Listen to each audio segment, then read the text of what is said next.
Hello friends, જય Jinendra. Friends, આજે હું બહુ જ એક ફાઇન રેસીપી લઈને આવી છું જે સ્વીટ છે બધું, અને એ ડાયાબિટીસ પેશન્ટ પણ ખાઈ શકે, નાના છોકરાઓ પણ ખાઈ શકે અને ખૂબ જ હેલ્ધી છે. અને સૌથી સરસ વસ્તુ એ છે કે તેમાં ખાંડ અને ગોળ વગર બનાવવાની છે, છતાં પણ એમાં એકદમ મીઠાશવાળી બનશે. તો ચાલો આપણે જોઈએ.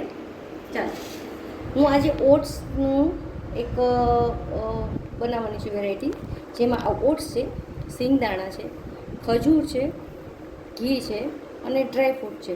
આપણે આટલી વસ્તુમાંથી એક મસ્ત વેરાયટી બનાવવાની છે.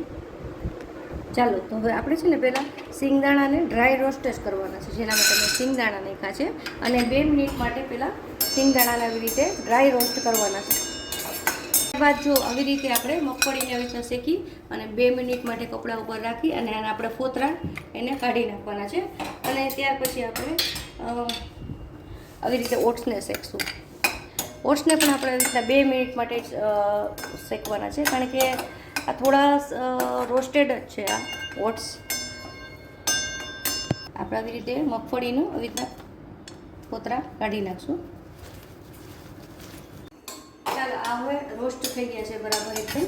અને હવે આપણે બધું મિક્સરમાં એડ કરશું. તમે જોઈ શકો છો કે બધાનું માપ સરખું જ છે. હવે જોજો, હવે આપણે આને બધું મિક્સરમાં નાખશું. તો મેં આમાં મિક્સરમાં ઓટ્સ પછી બધા સિંગદાણાને જે હતા બધા કોતરા કાઢી નાખ્યા છે. સિંગદાણા અને થોડું ગ્રાઇન્ડ થાય એટલા માટે થોડું અમથું દૂધ, ખાલી 2 ચમચી જેટલું, અને ખજૂર, જે આમાં બધા મેં બી કાઢી નાખ્યા છે ખજૂરના. હવે એવી રીતે મેં બધું જ મિક્સરમાં બધું આવી રીતે ક્રશ કરી લીધું છે. અને હવે એમાં થોડું આપણે ઘી ઉમેરતા જઈશું અને આપણે હાથેથી જ એને જે પણ શેપ આપવો હોય તમારે, લાડુ તરીકે કરી શકો કે પેંડાનું કરી શકો. ચાલો, આપણે આને બધું મિક્સ કરી નાખવાનું છે. લાડુનો કે પેંડાનો જે પણ તમારે શેપ આપવો હોય તમે આપી શકો છો.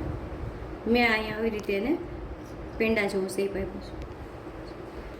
ચાલો, રેડી છે હોમમેડ ઓટ્સ ખજૂર પેંડા.